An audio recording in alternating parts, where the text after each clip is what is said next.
David, what are you thinking ahead of this game? I think when you look at the programme that we have at the start of the season, there's certain games that stand out for the ones that we want to look forward to, and obviously the players are really keen to get back onto Ibrox again. They've had maybe one or two opportunities over their time here at the club, but to go and do it with the home support behind you and on a pitch that's obviously, it's clear to see, is in excellent condition as well, so exciting prospect. Obviously the point of being in the Lowland League is having the competitive nature of the games. Is it even up a level when it's a game like this? I think it does. I think any competitive programme where there is a 3 point at stake Saturday afternoon, it's something that we spoke about to try and develop our players to bridge a gap between academy and first team. So yeah, that certainly adds to it. 3 points there, and I say that it's also the increased number of people coming to watch it as well, which is also unique, because usually the old firm sort of reserve or B team or academy games, it tends to be closed doors, so that certainly adds another element to it for sure.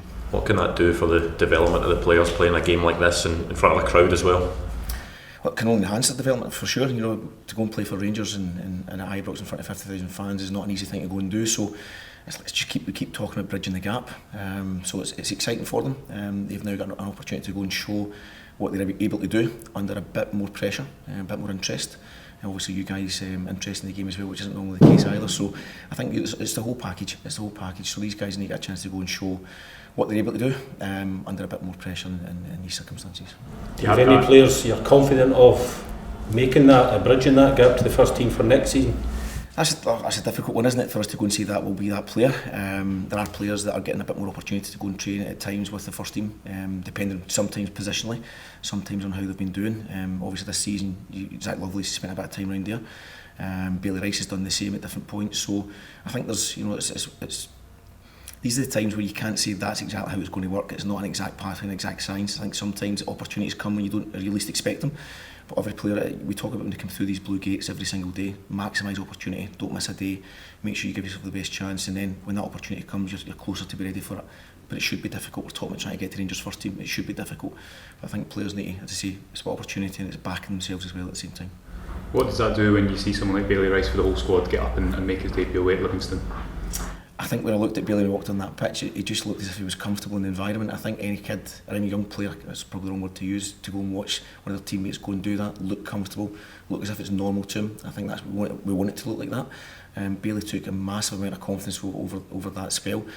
He's played an enormous amount of football as well during the recent times, bouncing mainly with the B team, but initially couldn't get to us until he turned 16, because when he signed for us he was still 15, you can't play until you get to that point. So his season's been really interesting, it's accelerated quite a bit, but we've got to kind of level him down a little bit as well and try and make sure he keeps developing and understand where his development areas still are, and obviously what he needs to do to get to the next stage. But the fact is there's interest there when the manager asks you to come and play and bring him back for a Scotland camp at the same time to go and sit on the bench and take his chance to go and play, shows that there's interest in him. But it's up to him to go and take that as well. What's your relationship like with Michael Beale then, between the two teams? Is he constantly asking you how certain players are getting on, how players are developing, or does he come and watch it himself? It's a bit of everything. Michael, the gaffer will call him, I think it's a respectful way. The gaffer, when he was here initially, always had contact. One of the first things he said when he came back was the professional development phase, which is the whole staff between the 18s and the B team should feel comfortable going round there, speaking to them, not just the manager, but his support staff as well at the same time. So the relationship, and when you're talking about players, is relaxed, it's natural, because ultimately we're only here for one thing, and that's for the support, the development, the challenge of the players that we have in our system. So we work together. We'll always try and find out everything that the manager's doing that allows us to help our players understand what's expected. Not a lot changes, but ultimately when managers with their own unique way of how they want things to look, and we want to try and make sure our players get the best support.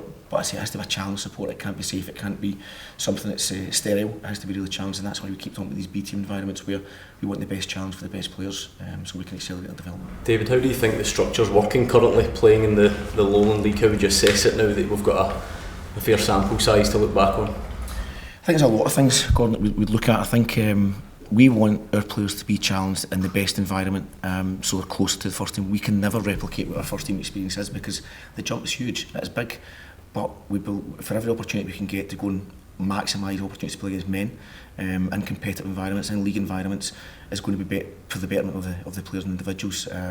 We want it to be at the highest level.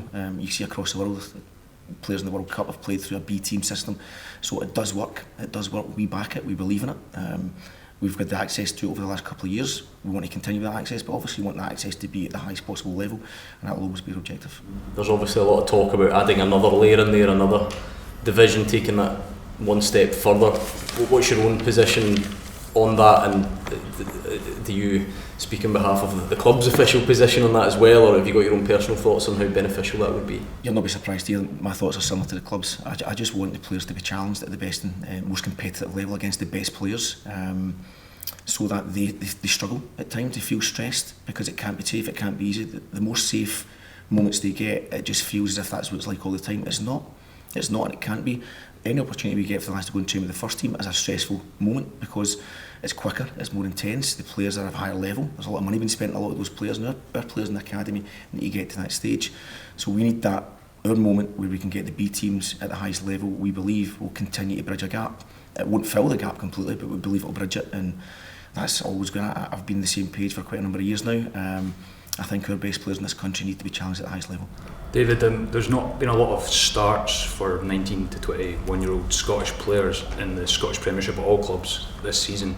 Do we have a problem with not giving guys a chance at the top level in this country to allow them to show what they can do? Because I suppose at a lot of time you never know until they get the chance. I think there's a lot in that. You're right, you'll never know until they get that chance. I don't disagree with that. However, again, it's just back to bridging the gap. The gap between academy and first team is too big.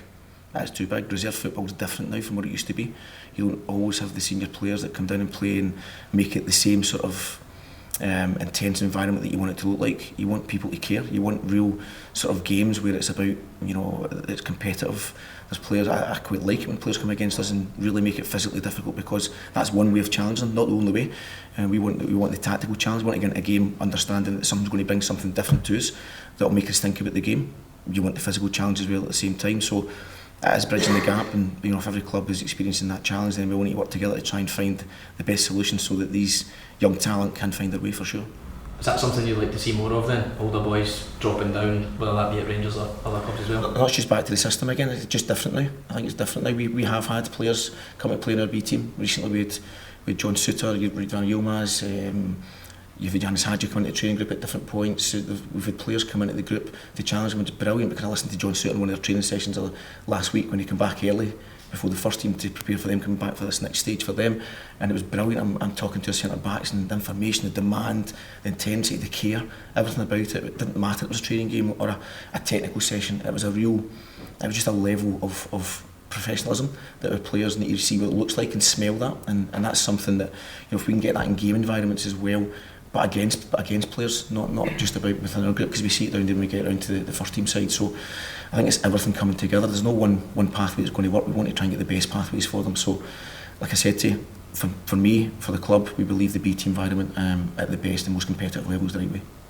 David, is there any team news ahead of Sunday? Is there any of the first team players maybe dropped down? I'm thinking maybe Leon King, is Alex Lowry fit or around the team or anything like that? I think any conversations I had with the manager in recent days about they'll prepare for the game tomorrow and they'll manage that, and anything that happens off the back of that, then we'll wait and see. So for the time being, the answer is no. There's nothing coming out for the time being. We'll continue with the group that we have, which is great, because that gives them more opportunities to go and play. But if any of the lads do drop into it, then of course it enhances the group for sure.